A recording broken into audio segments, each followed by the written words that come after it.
It's time to talk about the ranked choice voting experiment and show you how it is a passing fad.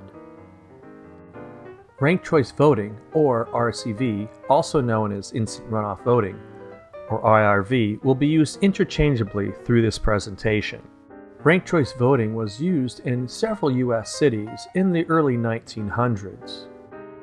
Ranked choice voting was quickly scrapped in favor of majority rule and other election reforms. So now let's take a look at the use of ranked choice voting in modern U.S. history.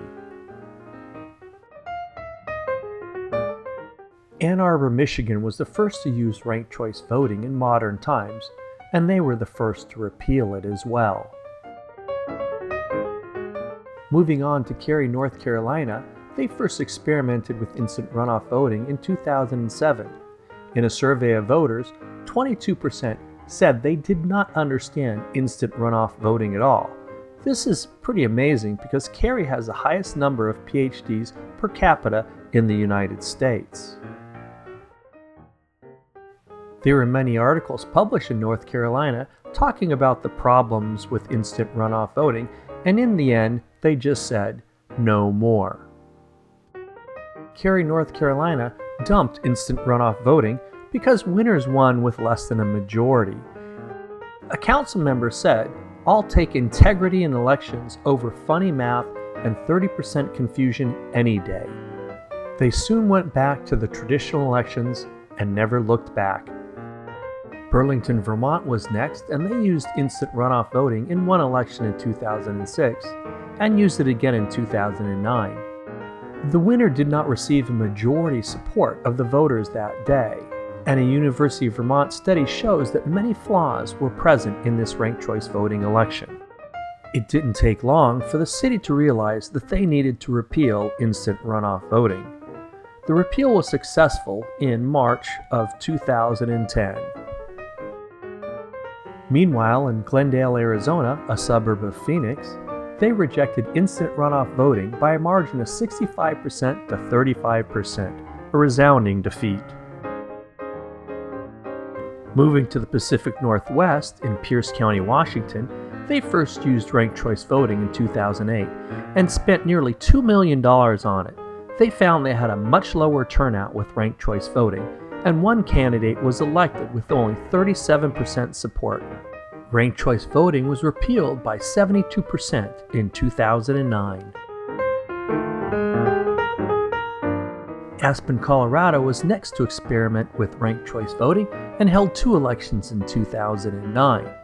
They found that in one election, a candidate would have won if he received less first-place votes, and both of the candidates won with less than a majority support. The election was also subject to a very expensive lawsuit. For an investigative report on this election, you can go to tinyurl.com/RCV-Aspen. The voters in Aspen, after experiencing instant runoff voting in a couple of elections, ultimately repeal it by a vote of 65% to 35%, another overwhelming margin. Moving to the south, towards Memphis and Shelby, Tennessee, they rejected a ranked choice voting charter change in November of 2010 by another huge margin, 63% to 37%.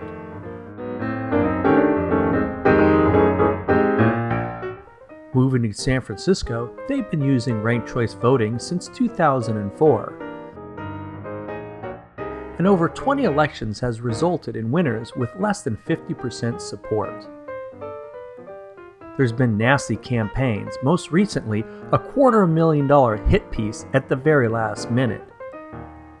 And in 2010, a supervisor was elected with just 24% support. Recently, the San Francisco Chronicle has reported on a repeal effort. They state that business and labor types are eyeing a repeal of the ranked choice voting system. They've done a survey to see how the voters feel about ranked choice voting. Only about half claimed some level of familiarity with ranked choice voting. The bottom line, only 1 in 5 voters had a strong opinion one way or the other. It's only a matter of time before ranked choice voting gets repealed in San Francisco. So you've now seen how ranked choice voting is another passing fad. As someone once said, ranked choice voting is like asbestos. It seemed like a good idea at the time,